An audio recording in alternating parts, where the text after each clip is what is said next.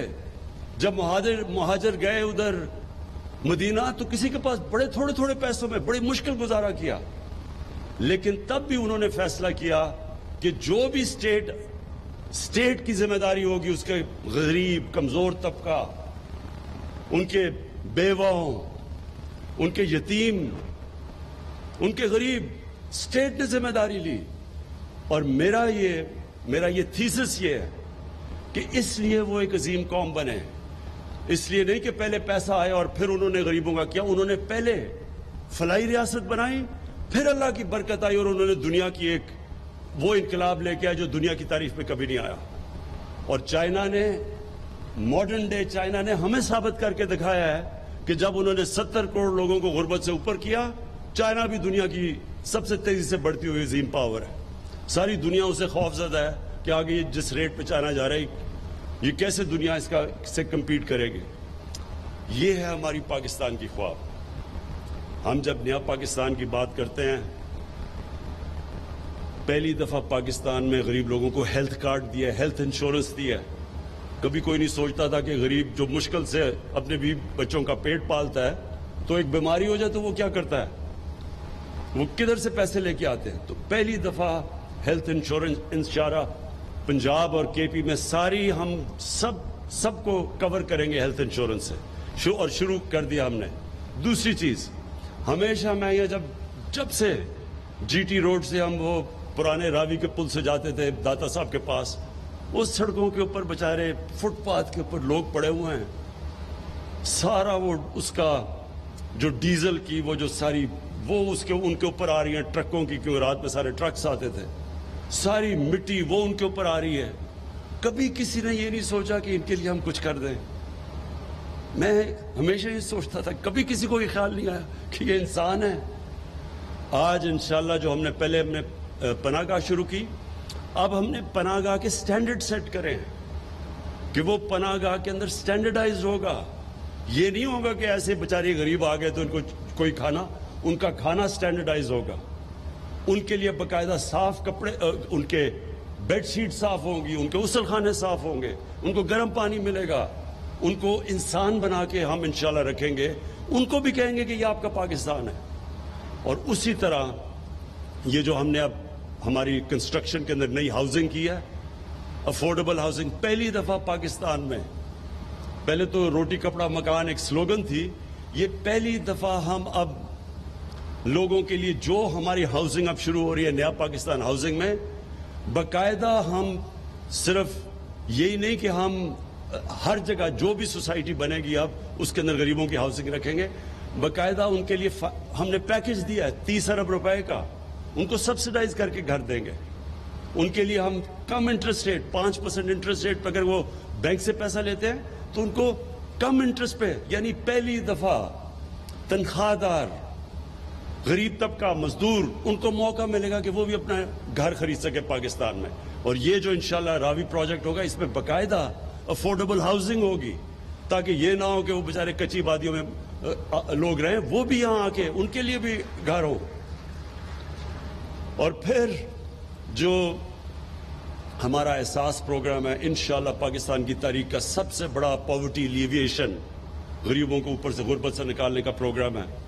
200 ارب روپیہ ہم نے اس کے لیے رکھا. کبھی پاکستان میں اتنا زیادہ پیسہ ہی نہیں رکھا, جس میں کئی چیزیں ہیں, قرضے دیں گے سستے سود کے بغیر, ہنر سکھائیں گے, اسکالرشپس دیں گے, اور اس کے اندر یہ بھی ہے, اور دے رہے ہیں, اور اس کے اندر یہ بھی ہے کہ دیہات کے اندر خواتین کے لیے, ان کے لیے بھینسیں, گائے, تاکہ وہ اپنے گزارا کر سکے, اپنی زندگی بہتر کر سکے, پروٹین لیول اوپر کر سکے. پھر پہلی دفعہ سٹنٹنگ کے اوپر کام ہو رہا ہے, باقاعدہ ہم نے پروگرام لانچ کیا ہے. یہ جو بچے خوراک نہ ہونے کی وجہ سے قد بھی نہیں پورے ہوتے, ان کا ذہن بھی نہیں بنتا, وہ بھی پہلی دفعہ ہم نے لانچ کیا ہے. پہلی دفعہ پاکستان میں سٹنٹنگ کے خلاف ایک پورا پروگرام ہم لے کے آ رہے ہیں, اور اس کے اوپر بھی یہ احساس پروگرام سے کر رہے ہیں. میں آپ کے لیے آخر میں یہ جو بات کرنا چاہتا ہوں لاہور سٹی کا, یہ جس طرح عثمان نے بتایا کہ اس کے جو لاہور کا پانی کا مسئلہ یہ بہت شدید اور تیزی سے بڑھ رہا ہے, کیونکہ اس کی واٹر ٹیبل نیچے جا رہی ہے. تو یہ جو بنے گی لیک اور یہ واٹر فرنٹ بنے گا, اس کا مقصد ہی یہ ہوگا کہ لاہور کا جو واٹر ٹیبل ہے وہ ریچارج ہوگی, پانی اوپر آئے گا. پھر جو سیوریج سسٹم ہے, جو لاہور میں سارا سیوریج آتا ہے راوی میں, اور راوی سے سارا سیوریج نیچے تک جاتا ہے, اور اس سے اتنی بیماریاں ہیں. سپریم کورٹ نے سندھ گورنمنٹ سے پوچھا کہ وہاں کا جو پانی ہے وہ زیادہ تر اس میں آرسینک ہے, یعنی وہ لوگ وہ پانی پی رہے ہیں جس سے مزید بیماریاں بڑھتی جا رہی ہیں, ہیپیٹائٹس بڑھتا جا رہا ہے. تو پہلی دفعہ واٹر ٹریٹمنٹ پلانٹس لگیں گے, راوی میں جو پانی جائے گا وہ صاف کر کے بھیجیں گے. میں جب شروع میں سنگاپور گیا تو سنگاپور میں جو مین دریا جاتا ہے اس کے بیچ میں سے, وہ بالکل کالا تھا, سیوریج تھی وہاں. وہی دریا 10-15 سال کے بعد ہم نے دیکھا وہ مچھلیاں تھی, صاف پانی تھا, انہوں نے صاف کر دیا اپنا. تو اس لیے یہ جو آج آپ راوی دیکھ رہے ہیں, اس کے اندر پانی بھی اور آئے گا, اس کے اندر جو سارا لاہور کا پانی ٹریٹ کر کے پھر راوی میں آئے گا. تو راوی کا بھی ریجووینیشن ہے, ایک راوی بھی ایک پھر سے ایک دریا بنے گا, اور کم از کم نیچے جو پانی جائے گا لوگوں کے اندر بیماریاں نہیں پھیلائے گا. لیکن اس کا یہ بھی امپورٹنٹ ہے کہ ہم ماڈرن سٹی کے اندر اب ہم اس طرح بنائیں جو کہ جس کو کہتے ہیں گرین سٹی. اس کے اندر باقاعدہ کدھر جس طرح 60 لاکھ درخت اگیں گے, وہ جو ہماری بلڈنگز بنیں گی, باقاعدہ سیوریج سسٹم, ویسٹ ڈسپوزل, پھر جو کلسٹرز ہوتے ہیں, آئی ٹی کا علیحدہ, جو اب بالکل انفارمیشن ٹیکنالوجی تیزی سے آگے جا رہی ہے, اس کے لیے علیحدہ سینٹر ہوگا, ایجوکیشن سینٹر. یہ پوری پلانڈ سٹی اب بننے جا رہی ہے. اور یہ جب آپ ایک ماڈل سٹی بناتے ہیں تو اس کو دیکھ کے پھر باقی بھی شہر اپنے سٹینڈرڈز ٹھیک کرنے شروع کرتے ہیں. تو جو لاہور میں ان پلانڈ سیٹلمنٹ ہے, انشاءاللہ وہ اگلے فیز میں اس طرف بھی جائیں گے. میں پھر سے عثمان آپ کو اور راشد عزیز جس سپیڈ پہ جا رہے ہیں آپ, یہ پروجیکٹ میں سپیڈ بہت امپورٹنٹ ہے. اس وقت بڑا انٹرنیشنل انٹرسٹ ہے اس کے اندر, نیشنل انٹرسٹ ہے. میں یہ سے آپ سے ریکویسٹ کروں گا کہ جلدی سے اپنی ٹیم پوری کریں. آپ کا پورا آفس فنکشنل ہونا چاہیے, ٹائم کم ہے ہمارے پاس, باہر انٹرسٹ زیادہ ہے, اور کوئی ڈیلیز نہیں آنی چاہیے اس کے اندر. اور یہ یاد رکھیں کہ جو بھی پرابلمز آئیں گے اس میں, جب بھی آپ اتنا بڑا پروجیکٹ کرتے ہیں اس میں پرابلمز آئیں گے, لیکن جو بھی پرابلمز ہوں گے آپ کا سی ایم آفس بھی پوری طرح آپ کے پیچھے کھڑا ہوگا, اور پھر پرائم منسٹر جو ہمارا پورا ادھر سے پوری آپ کو, جنرل حیدر بیٹھے ہوئے ہیں جو کہ پوری آپ کو فیڈرل گورنمنٹ پوری سپورٹ کرے گی کہ کسی قسم کے آپ کے پرابلمز آئیں. یہ جو ایریا بنے گا یہ سارا یہ پبلک پرائیویٹ پارٹنرشپ ہے, اس میں سارا جو پیسہ آئے گا وہ پرائیویٹ سیکٹر سے آئے گا. صرف گورنمنٹ کا کام ہوگا کہ ان کے لیے فیسیلیٹیٹ کرے, ان کے لیے بیسک انفراسٹرکچر بنا دے, سڑکیں بنا دے, جو آج آغاز کر دیا ہم نے. اور اس کے بعد یہ پرائیویٹ سیکٹر کی انویسٹمنٹ سے انشاءاللہ یہ سارا پروجیکٹ کھڑا ہوگا. اور اس میں جو سب سے آپ دیکھتے رہیں گے, سب سے بڑی کنٹریبیوشن جو اس میں انویسٹ کریں گے آ کے, وہ پاکستان کا جو سب سے بڑا اثاث ہے اوورسیز پاکستانیز, بیرون ملک پاکستانیوں کا سب سے زیادہ انٹرسٹ ہوگا اور سب سے زیادہ